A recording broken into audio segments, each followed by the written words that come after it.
राजविद्या राजगुह्योग का वर्णन।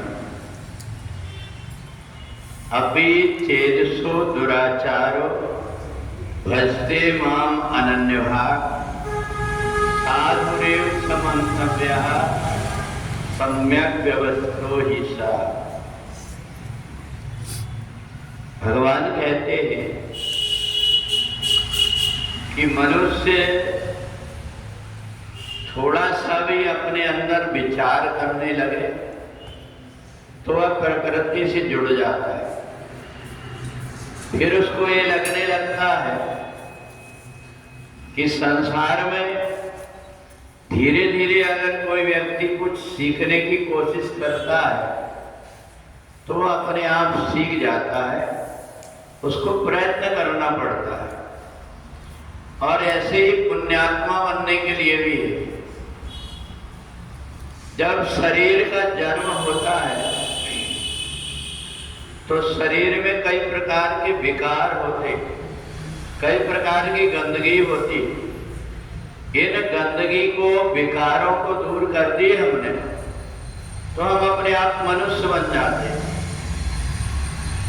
प्रत्येक पत्थर के अंदर, प्रत्येक वस्तु के अंदर परमात्मा की मूर्ति छिपी हुई।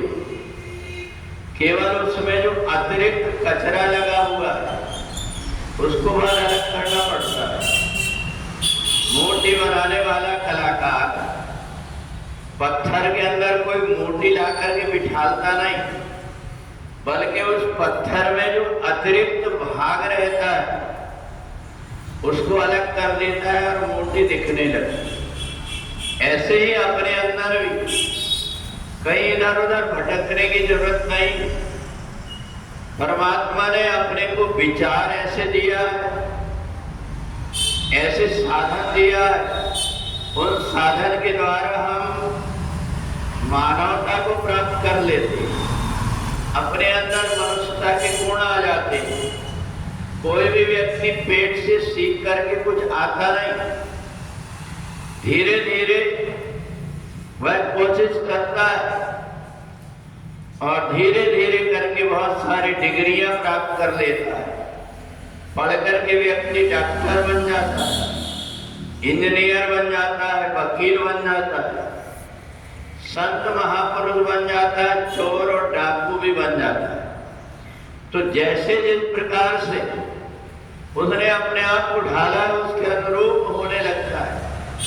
इसलिए राजविद्या राजगुह्योग में भगवान कहते हैं कि नाहि न कोई सुख दुख करदाता, निज कृत कर्म भोग सब राता। किसी को कोई सुख और दुख जीवन में देता नहीं, बल्कि निज कृत कर्म, वो जिस प्रकार के कर्म करता है उस कर्म के अनुसार जीवन में सुख और दुख आते। एक बात जरूर होती कि जीवन में 6 चीजें भगवान के हाथ में होती: हानि लाभ, जीवन मरण, यश अपयश, विधि हानि। हमारी कितने दिन का जीवन है, हमारा किस परिवार से क्या संबंध है, इससे परमात्मा को कोई लेना देना नहीं होता। जिसका जितने दिन का जीवन होता है उतने दिन के बाद उसको अपना स्थान बदलना पड़ता है। तो इसलिए अपने पास में जो कुछ भी है वह अपने प्रारब्ध से जुड़ा हुआ है। इसलिए चाहे जितना भी हम कोशिश कर लें परंतु अपने प्रारब्ध को नहीं बदल पाते। इसलिए हम अच्छे कर्म करके मनुष्य बन सकते। हमें जैसी परिस्थिति आई उसके अनुसार जीने की आदत बना लेते, परंतु परिस्थिति के अनुसार बदलना हमको पड़ता है। ठंडी का समय आया, गर्म कपड़े पहन लो तो शरीर की रक्षा हो जाएगी।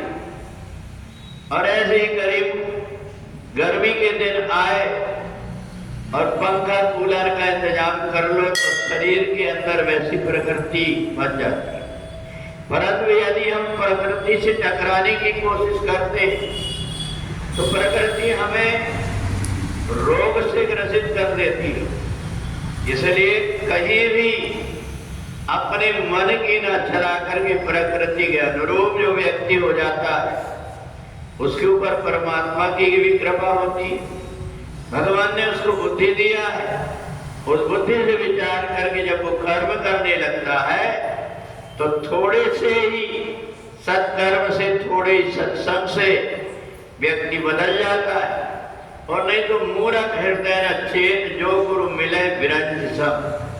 मूर्ख व्यक्ति को भले ब्रह्मा समझाने के लिए आ जाए, वो किसी की बात मानता नहीं है।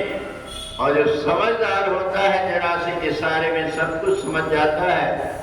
इसलिए अपने जीवन को जो तरीके से ढाल लेता है, जो कुछ भी बाहर की चीजें लग गई है, इन आदतों को छोड़ करके अपने आप को जो संभाल लेता है वह मनुष्य से देवता बन जाता है।